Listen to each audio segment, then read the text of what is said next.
میرے نبی پاک علیہ السلام نے فرمایا قیامت کے دن ایک آدمی کے لیے جنت کا دروازہ کھولا جائے گا، وہ دوڑتا ہوا جنت کی طرف جائے گا، جب دروازے کے قریب پہنچے گا تو دروازہ بند کر دیا جائے گا، وہ پھر آئے گا، پھر دوڑے گا، پھر جنت کے قریب جائے گا، پھر وہ دروازہ بند ہو جائے گا، پھر مایوس ہو کے آئے گا، پھر کہا جائے گا واپس آ، کھل گیا دروازہ، کئی بار آئے گا، کئی بار جائے گا، روئے گا، تڑپے گا، پریشان ہوگا، فرشتے سے کہے گا یہ میرے ساتھ کیا ہو رہا ہے؟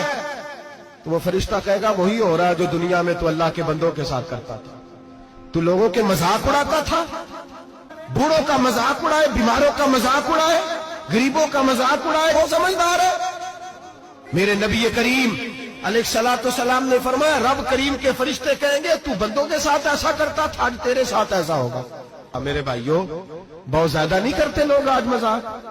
بڑا ظلم نہیں کرتے؟ تکلیف نہیں دیتے؟